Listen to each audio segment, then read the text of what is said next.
দীর্ঘ ২৭ বছর আগে ঢাকায় লাকড়ি কুড়াতে গিয়ে মাত্র ৭ বছর বয়সে হারিয়ে গিয়েছিলেন শাহিদা বেগম। এরপর অনেক খুঁজেও তাকে পায়নি তার পরিবার।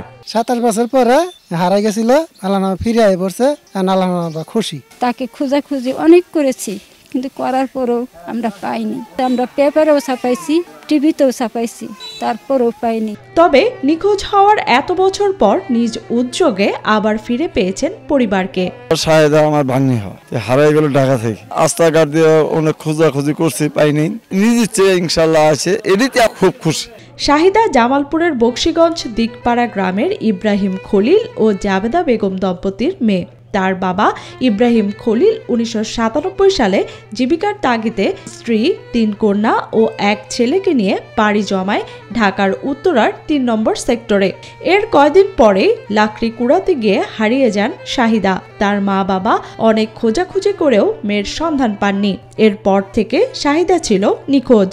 আমি দীর্ঘ ২৭ বছর আগে আমার বাবা মার সাথে আমি ঢাকায় গেছিলাম। আমাদের দারিদ্রতার কারণে এক মহিলা আমাকে বলল যে আমাদের বাড়িতে কতগুলা খড়ি আছে, তোমরা নিবা। আমার সাথে আরো একটা মেয়ে ছিল, তো আমাদের দুজনকে ডেকে নিয়ে গেল। ডেকে নিয়ে যাওয়ার পরে একটা বাড়িতে বন্দি করে রাখা হয়েছে।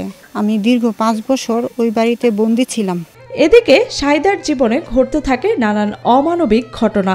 প্রথমে কুমিল্লা, পরে নারায়ণগঞ্জের ইয়াহিয়া আলী শিকদার নামের এক ফায়ার সার্ভিস কর্মীর বাসায় গৃহকর্মীর কাজ পান ছোট্ট শাহিদা। সেই থেকে নানা সংগ্রামের মধ্য দিয়ে চলতে থাকে তার জীবন। বন্যার পানিতে চারিদিকে যখন ভরে গেছিল, তখন আমি একটা বাড়িতে আশ্রয় নিই। তো ওখান থেকে পালায়া আবার আরেকজনের কাছে যাই। বন্দি থাকার পরে আমাকে ওখানে কোনো খাবার দেওয়া হতো না। ৮ বছর আগে গাজীপুরের কালীগঞ্জে রাজমিস্ত্রি সেলিম মিয়ার সঙ্গে শাহিদার বিয়ে দেন ওই ফায়ার সার্ভিস কর্মী। বিয়ের পর স্বামীর সাথে সেখানে বসবাস করছেন শাহিদা। এখন তাদের ঘরে রয়েছে ৬ বছর বয়সী এক কন্যা সন্তান। ওনারাই আমাকে বিয়ে শাদী দেয়। বিয়ে হওয়ার পরে আমার এই বাচ্চাটা হয়।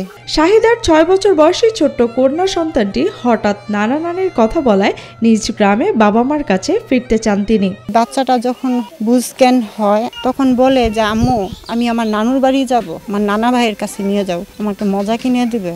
তখন ওর প্রশ্নের কোনো উত্তর আমি দিতে পারতাম না। ওর নানু কি আদৌ বেঁচে আছে কি নাই।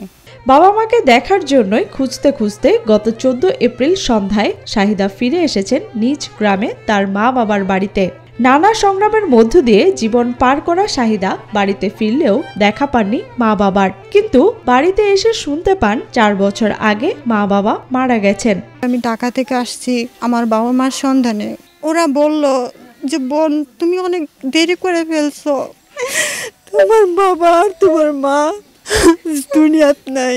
আমার কাছে খুব খুশি লাগতেছে যে সবাইকে খুঁজে পাইছি, কিন্তু আমি আসার আগেই আমার বাবা মা দুনিয়া ছেড়ে চলে গেছে। ৪ বছর আগে মা বাবা মারা গেলেও সেই শাহিদার সঙ্গে দেখা মিলেছে তার বড় বোন খালেদা বেগমের। ২৭ বছর আগে হারিয়ে যাওয়া ছোট বোনকে পেয়ে আবেগ আপ্লুত হয়ে পড়েন বড় বোন খালেদা বেগম। ছোট বোনেরকে পায়ে এখন আমার অনেক আনন্দ লাগতেছে, কিন্তু একটাই দুঃখের বিষয়, ছোট বোনের বাবা মাক দিয়ে বুঝ দিতে পারলাম না। আমরা ঠিকই আমার বোনকে পাইছি, কিন্তু বোন তার মা বাবার পাইল না। বিকাশে কম খরচে ক্যাশ আউটের লিমিট বেড়ে ৫০,০০০, প্রিয় এজেন্টও ২টা। নিখোঁজের প্রায় ৩ দশক পর নিজ গ্রামে ফিরে আসার খবর ছড়িয়ে পড়লে শাহিদাকে এক পলক দেখতে বাড়িতে ভিড় করছেন স্থানীয়রা। শাহিদা নিজের ভাই বোনকে খুঁজে পেয়েছেন, এতে খুশি তার স্বামী সেলিম মিয়াও। সবার প্রতি কৃতজ্ঞতা প্রকাশ করেন তিনি।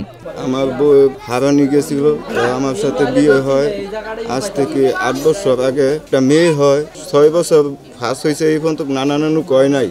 দুঃখের বিষয়, তার বাবা মাকে ভাবলাম না, তার ঠিকানা পাইছি, এর জন্য খুব আনন্দিত।